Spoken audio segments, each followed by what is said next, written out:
Assalamualaikum warahmatullahi wabarakatuh. Saya Septian Bimantoro dari absen 33. Saya Brian Alverino dari absen 9. Kami akan menjelaskan tentang efek dari rumah kaca. Efek penyebab dari rumah kaca adalah adanya panas yang ditimbulkan cahaya matahari dari kumpulan gas-gas di permukaan bumi yang terperangkap dalam atmosfer bumi. Beberapa aktivitas yang menjadi penyebab timbulnya rumah kaca, diantaranya sebagai berikut. Yang pertama yaitu hasil pembakaran bahan bakar fosil seperti minyak bumi, batu bara, asap pabrik, dan hasil pembakaran bahan bakar dari kendaraan bermotor. Yang kedua, tingginya pemakaian pupuk kimia dalam bidang pertanian, adanya penebangan liar disertai dengan pembakaran hutan, penggunaan CFCs pada alat pendingin seperti AC secara berlebihan, adanya emisi dan metana dari aktivitas lahan sawah, pertanian, hewan, dan lain-lain.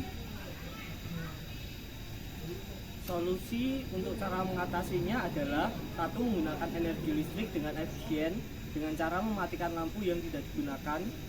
Dua, mengurangi penggunaan kendaraan pribadi. Sekian, terima kasih. Perkenalkan, saya Novan Putra Pertama nomor 28 dari X11. Perkenalkan, nama saya Rivaldo Krisna Nikola dari absen 31 kelas X11. Saya akan menjelaskan tentang dampak IUNEJ. Dampak pemanasan global meningkatkan drastis dan mempengaruhi berbagai ekosistem yang ada di permukaan bumi. Ada berbagai macam dampak dari pemanasan global, yaitu kepunahan spesies hewan. Banyak spesies hewan yang terancam punah karena pemanasan global. Cuaca ekstrim yang diakibatkan oleh pemanasan global dapat menghancurkan habitat hewan serta ekosistemnya. Misalnya, fenomena melelehnya es di kutub utara menjadikan beruang kutub kehilangan habitatnya sehingga mereka terancam punah. Kelaparan dan kemiskinan. Perubahan cuaca yang ekstrim dapat memicu kelaparan karena sumber makanan yang semakin berkurang. Lahan dan ternak dapat mengalami kekurangan produktivitas, bahkan musnah dikarenakan pemanasan global. Selain itu, dampaknya pada masyarakat adalah meningkatnya angka pengangguran dan menurunnya kesejahteraan. Mencairnya es di kutub. Dampak pemanasan global yang paling utama adalah mencairnya es di kutub.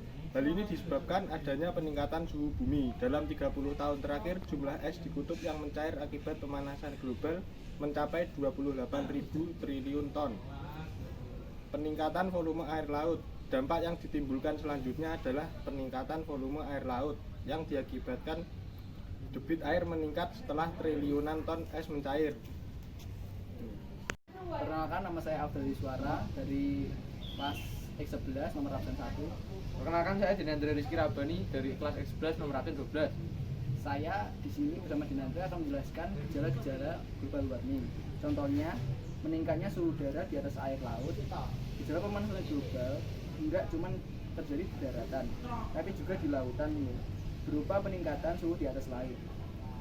Akibatnya terjadi peningkatan penguapan yang secara lebih lanjut bakalan membuat air laut lebih cepat menguap.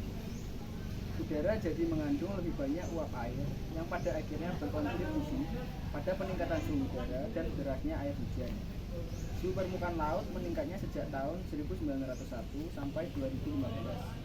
Adanya peningkatan suhu permukaan air laut dengan kisaran 0,13 Fahrenheit per dekade.